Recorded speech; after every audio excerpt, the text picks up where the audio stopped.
Bonjour, donc merci également pour l'invitation à ce colloque et merci à François Julien et à l'association des coïncidences.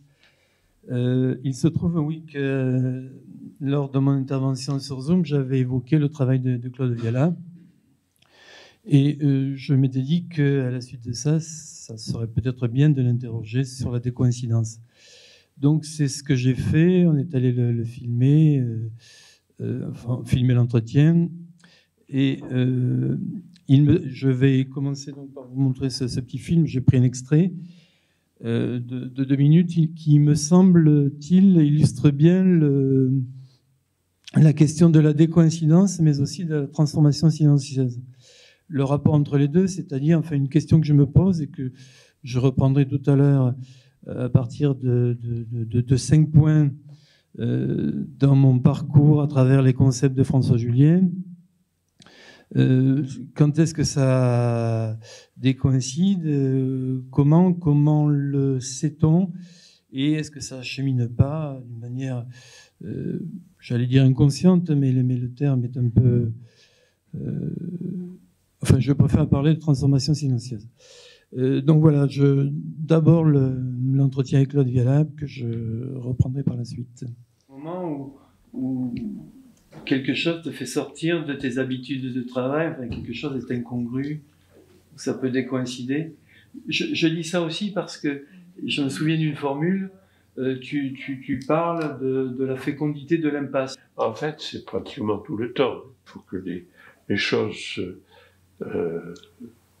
se déstabilisent pour que, en définitive, il y ait un intérêt. Donc, il faut qu'il y ait quelque chose, que chaque fois, il y ait une réflexion qui m'amène vers une possibilité d'ouverture ou une possibilité autre, mais que je ne vais pas exécuter.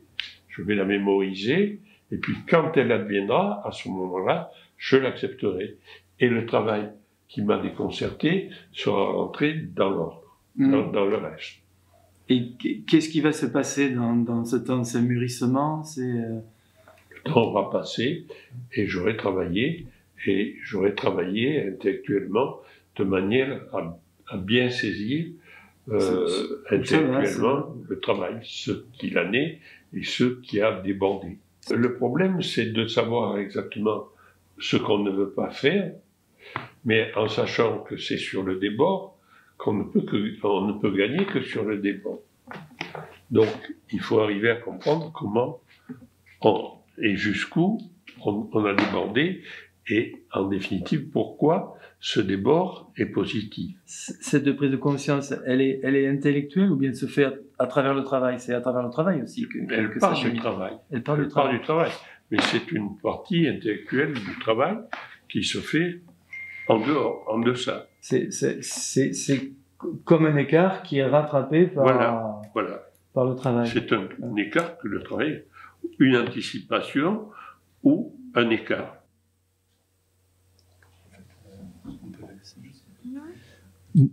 Donc, je situe peut-être un peu cet extrait. Je venais d'interroger Claude Viala sur la question de l'accident en peinture. Et il me dit, dans mon système, puisqu'il peint la même forme depuis les années 60, il n'y a pas d'accident puisque j'accepte tout. Mais il a quand même convenu qu'il y a quand même des choses qui pouvaient le déranger, donc que j'ai identifiées comme étant des écarts. Alors lui, il n'a pas le même langage. Il parle de débord. C'est un langage d'ailleurs qui renvoie à la peinture. La peinture, souvent, ça déborde. Enfin, ça fait des choses qui n'étaient pas prévues. Mais c'est quand même un écart et qui va se résorber à travers le travail. C'est pour ça que je parle de transformation silencieuse ici, parce que il y a des choses qui ne sont pas acceptées, qui ne sont pas comprises, mais qui insistent, qui reviennent, et qui finalement, il dit, j'ai travaillé de mon côté, j'ai travaillé intellectuellement, et ça travaille aussi dans le processus, puisque les choses reviennent, et petit à petit, ça se met en place, ça rentre dans l'ordre, c'est accepté, et l'élément décoïncident peut peut fournir matière à un développement. Donc à partir de cet extrait, je voudrais maintenant à mon tour, en mon nom propre, donc dire un peu le cheminement que j'ai fait à travers les concepts de François Julien, qui m'éclairent sur ma propre pratique, même si dans la pratique, moins près. Même si dans la pratique, il est évident que je ne pense pas en termes intellectuels. Je garde en tête la formule de Soulages, c'est ce que je fais qui m'apprend ce que je cherche. Et dans la pratique, la pratique est première, la main est première, on se laisse emporter. J'ai la tentation intellectuelle d'essayer d'éclairer justement ce travail proprement pictural qui, de mon point de vue, ne relève pas de l'intelligible, pas non plus de la partition sensible intelligible, mais qu'après coup, les concepts de François Julien peuvent éclairer. Donc voilà comment j'ai rencontré ces concepts et le parcours que j'en ai fait. Je vais essayer de résumer un peu ceci. En introduction, je dirais que le premier concept que j'ai rencontré, c'est le concept d'effet, et la distinction effet-effect. Moi, j'étais peintre abstrait, je me représentais mon travail en termes de forme, de formalisme, avec un inconvénient évidemment très, très important dans le formalisme, c'est qu'on vous dit, quand vous occupez que de la forme, eh bien c'est décoratif, ça ne représente rien, ça ne signifie rien, et du coup, ça ne vaut pas grand-chose. C'est pas tellement ça qui me gênait, mais je sentais que le concept de forme était inadéquat pour représenter ce que j'étais en train de faire dans mon travail. Donc je tombe je lis le traité de l'efficacité de François Julien. Il y a cette distinction qui a été une révélation, la distinction entre effet et effect. Pourquoi ? Parce que déjà l'effet permet de ne plus parler de forme. La forme, elle définit. L'effet, c'est tout à fait l'inverse. La forme est identifiante, représentative. L'effet, il est global, il est évasif. Mais surtout, la distinction effet-effect, c'est que l'effet, il vaut pour le spectateur. C'est à la fin, quand l'œuvre est finie, que on voit l'effet ou la forme. Mais l'effect concerne vraiment le créateur, puisque, comme le disait tout à l'heure Marcello, qui a évoqué cette distinction, l'effect, il est au cœur du processus et il rend compte, d'une certaine manière, de ce processus. Les deuxièmes concepts que je rencontre en cheminant dans cette œuvre, c'est la distinction écart-différence. Et je dirais que l'effect s'amorce au cœur du processus pictural par écart. L'écart, ce qui est intéressant, ça a été dit ce matin, François Julien l'a répété ce matin, l'écart est sans concept. Il me semble que c'est un peu d'ailleurs comme la différence de Deleuze. Ce matin, vous avez opposé l'écart et la différence, mais il me semble que Deleuze, dans Différence et répétition, cherche à penser quelque chose proche de l'écart, qui est la différence sans concept. En ce qui me concerne, dans mon travail de peintre, l'idée d'écart est très intéressante parce que on peut faire un écart sans savoir où on va. Tandis qu'une différence présuppose d'identifier ce que l'on fait, d'avoir un projet, une finalité. Donc cette notion d'écart liée à cet effect est tout à fait, pour moi, intéressante. Surtout que, nous dit François Julien, l'écart maintient en tension ce qu'il sépare. Il ne se sépare pas lui-même pour constituer une différence, il maintient en tension ce qu'il sépare. C'est bien cette tension qui est fructueuse, et c'est dans cette tension que l'on peut trouver peut-être le potentiel de la situation, autre notion que François Julien développe dans le traité de l'efficacité. La tension entre les deux séparés est une sorte de différence de potentiel qui crée précisément du potentiel. Et entre les séparés, l'écart ouvre de l'antre. Le potentiel de la situation réside dans cet antre. Et cet antre en peinture devient, je l'ai nommé l'entrepeint, parce que pour amener sa notion d'antre, François Julien utilise une formule de Braque qui me plaît beaucoup, que j'ai tendance à prendre au sens littéral. Braque dit ceci: ces gens-là ont l'air d'ignorer totalement que ce qui est entre la pomme et l'assiette se peint aussi. Et ma foi, il me paraît tout aussi difficile de peindre l'entre-deux que les choses. Cet entre-deux me paraît un élément aussi capital que ce qu'ils appellent l'objet. On se souvient que Kandinsky, qui découvre l'art abstrait, dit que l'objet, il se rend compte au moment où il voit son aquarelle sur le côté, il ne reconnaît pas que l'objet nuit à ses tableaux. Et ici, Braque dit autre chose, c'est que entre les objets même d'un tableau figuratif, l'entre-deux, l'entre les choses, qui est le fond, a aussi une valeur picturale, et peut-être, enfin pour moi qui suis peintre abstrait, c'est peut-être là que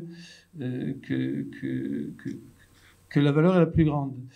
Claude Viala, que j'interrogeais dans cet entretien là-dessus, à propos de l'entrepeint, il a aussi remarqué, enfin apprécié cette formule, et il me dit l'entrepeint, c'est là où ça se passe.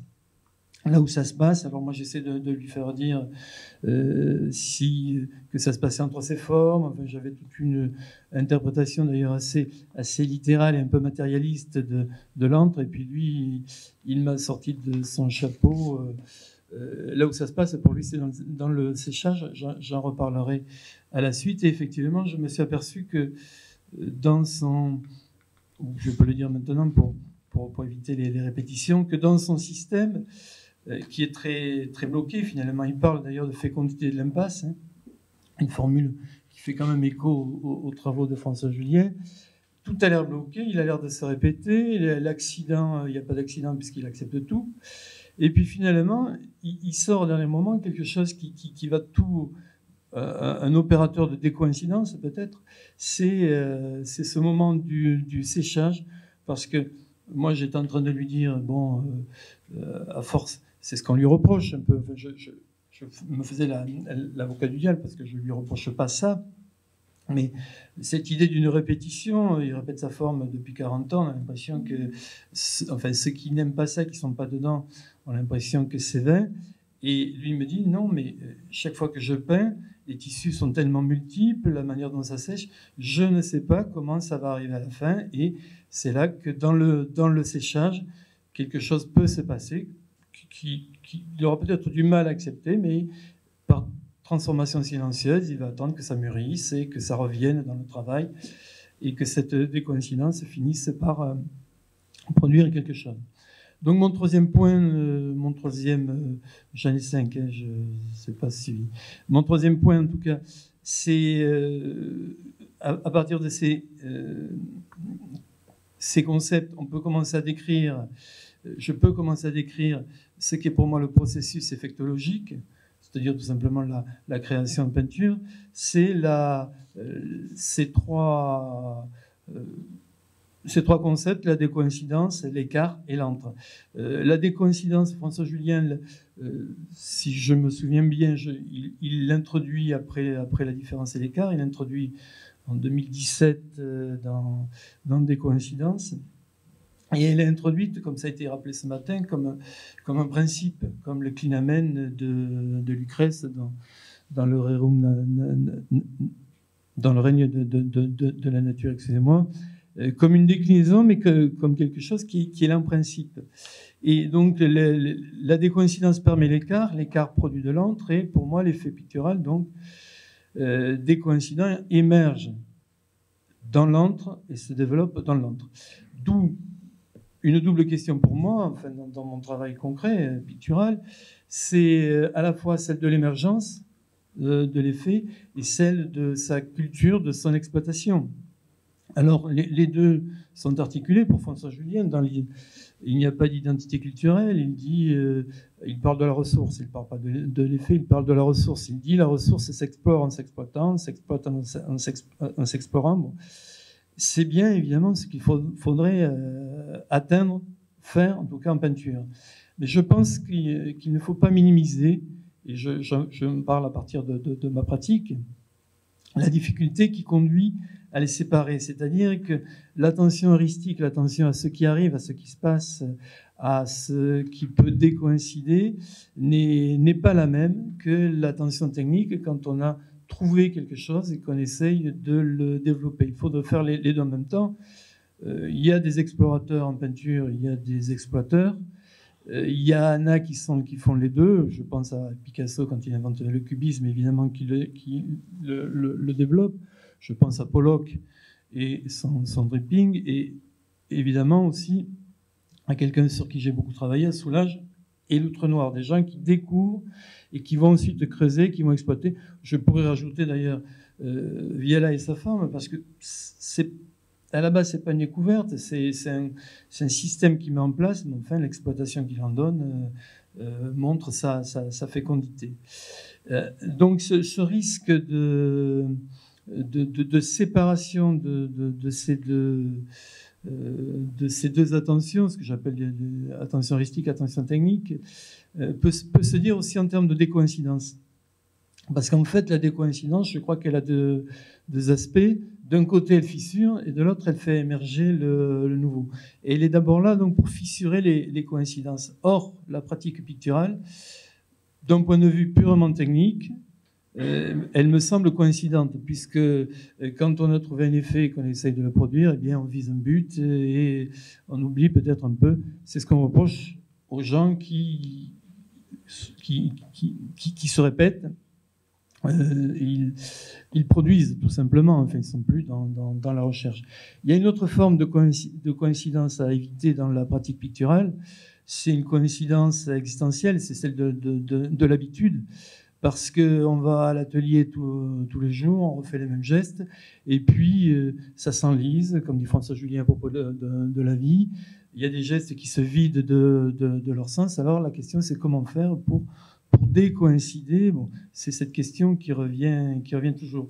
Alors ça, c'était les questions qui adviennent dans le processus de travail sur un plan, pourrait-on dire, effectologique. Il me semble que la question se pose aussi sur un plan psychologique, parce que, en tout cas dans ma pratique, il me paraît que il n'est pas possible de vouloir décoïncider. En tout cas, si la décoïncidence est un principe, vouloir décoïncider, ça voudrait dire vouloir faire quelque chose en peinture et vouloir ne pas le faire, vouloir rater. Ça me paraît quelque part impossible. Alors en fait, je pense que la question ne se pose pas en ces termes de vouloir décoïncider, parce que la peinture, si j'enlève le côté technique et le côté habitude, en elle-même, comme rencontre du réel, elle est décoïncidente. La rencontre du réel est toujours décoïncidente. Le passage au réel en peinture par la matière, la couleur, la technique vécue, la technique mise en œuvre, qui rate, qui est plus ou moins, c'est toujours décoïncident. Donc la question n'est pas tant de comment décoïncider, mais plutôt quand.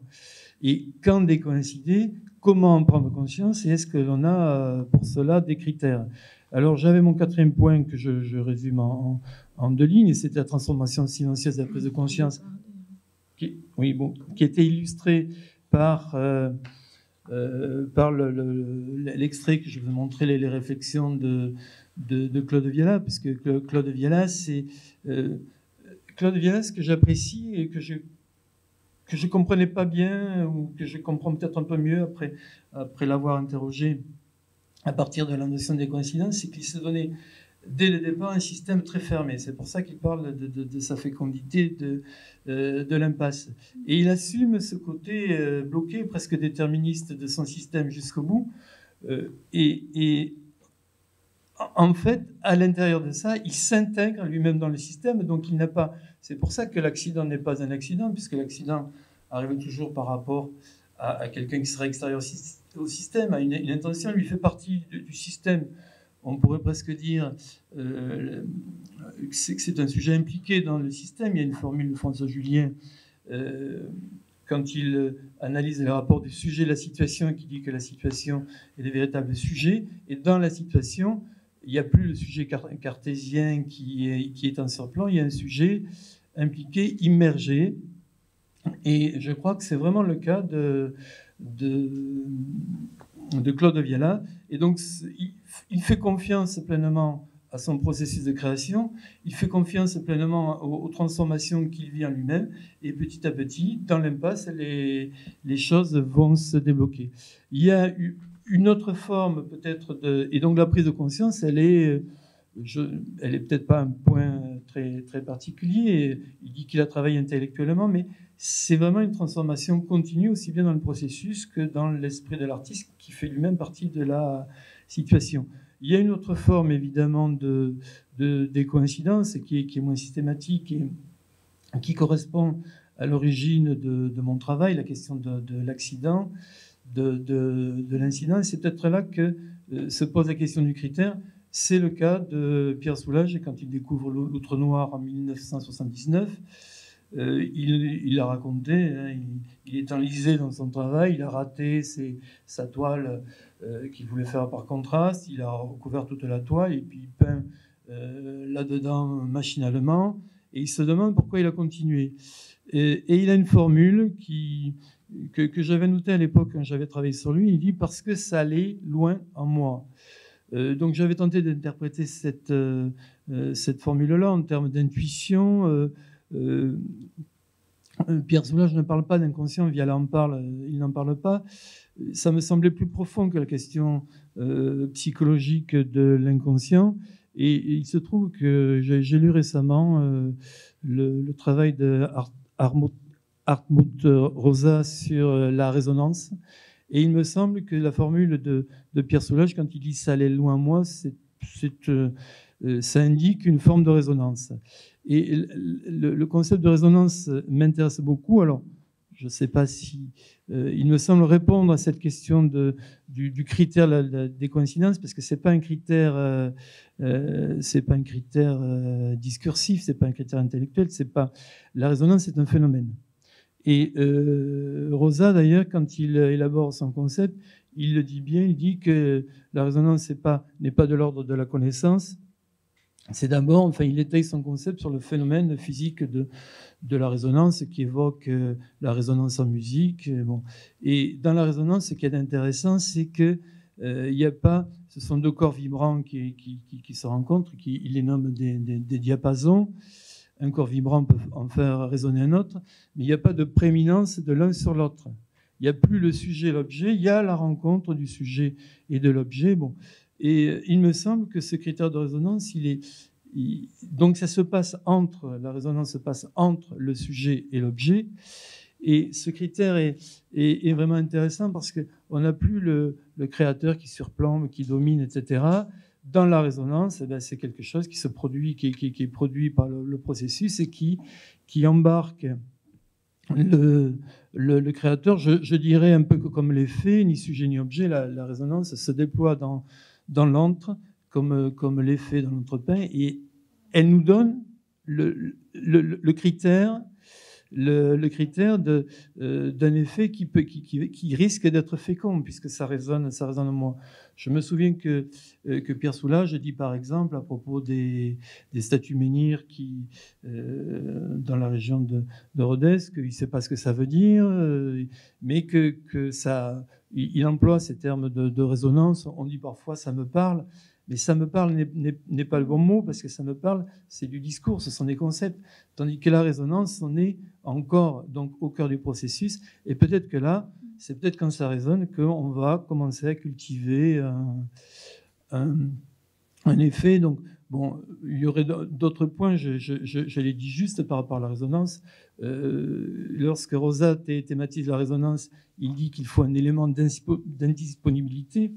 Parce qu'on ne rencontre pas toujours le monde. Le monde est indisponible. Ça me rappelle d'ailleurs un peu l'aura de Walter Benjamin dans l'œuvre d'art à l'ère de la reproductibilité technique. Donc il faut que la résonance est une véritable rencontre. Donc il y a une indisponibilité du monde. Et puis François Julien, lui, va thématiser la question de la disponibilité qui est nécessaire dans la création, puisqu'il faut être à l'écoute de ce qui va se passer, sans d'ailleurs savoir à quel moment d'ailleurs on va vraiment identifier ce qui se passe, comme le montre l'exemple de Claude Viala. Enfin, la résonance de l'effet des coïncidents, me semble-t-il, permet de voir en tendance. Qu'est-ce qui fait que que l'effet sera intéressant, eh bien, il indique une direction sans savoir où on va la prendre sans savoir où on va, mais il indique une direction qui reste immanente, qui n'est pas la transcendance dans l'immanence de Blondel dont on vous a parlé ce matin, mais une direction dans l'immanence sans but. Kant parlait de finalité sans fin. Enfin, j'ai ces idées-là en tête. Mais la résonance signale peut-être cette tendance que l'effet sera fécond. Donc voilà l'état de ma réflexion et de mon cheminement dans les concepts de François Julien. Si j'ai une minute, je voudrais illustrer dans mon propre travail un moment de décoïncidence. Alors c'est amusant parce que la décoïncidence, quand on la thématise, on la réfléchit, c'est un concept, c'est de la philosophie, mais dans le travail, c'est pas grand-chose. Ce sont des petites trouvailles techniques, moi qui suffisent à remplir ma journée, qui me font plaisir. Mais c'est après coup, souvent, que l'on sait que c'est fécond et fructueux et que ça va nous amener ailleurs. Donc, les images. Alors, les images sont là. Ouais. Double. Non, ça, je ne sais pas. Alors, moi, je sais. Je suis perdu. Elles arrivent. Voilà. Donc ça, c'est un travail... Alors moi, je peins un rouleau depuis longtemps. C'est un travail qui est fait donc, avec des rouleaux, avec des motifs qui sont sur les rouleaux. Ce qui me plaisait à l'époque, enfin toujours, j'utilise un peu toujours ces techniques, je mélange plusieurs techniques. Je suis influencé d'ailleurs plus par Viala que par Soulages, c'était la répétition et l'altération de la répétition, la déformation. Donc je travaillais comme ça. Et puis je travaillais à plat, par terre, et en mettant ma toile sur des cartons pour protéger le sol, un jour est apparu, ça ne se voit pas dans celle-là, mais le processus est venu de là. J'ai vu apparaître la structure du carton, la texture du carton situé sous ma toile. Et je me suis dit, bon, ben ça c'est pas mal. Et j'ai continué là-dedans, mettant mes motifs non plus sur le rouleau, mais sous la toile. Et ça a donné, par exemple, si j'arrive à l'attraper. C'est laquelle ? La deuxième. Non, peut-être comme ça. Oui, ça a donné ceci. Ça, c'est un travail fait sur des fers forgés. Le fer forgé est sous la toile. Le rouleau passe dessus. Alors, on m'a dit que c'était des empreintes. D'une certaine manière, oui, mais c'est pas tellement ça qui m'intéresse. Ce qui m'intéresse, c'est l'écriture du rouleau. Le rouleau, en bavant, en faisant plus ou moins bien l'empreinte, fait des taches, fait de la peinture. Et voilà comment, en décoïncidant de la première manière, je suis allé à la seconde. Et après, évidemment, j'ai mélangé les formules. Ici, il y a une corde qui est passée sous la toile et les motifs blancs sont sur le rouleau et ça se mélange sur la toile. Et voilà donc quelques toiles avec les mêmes techniques. Là, c'est uniquement un fer forgé.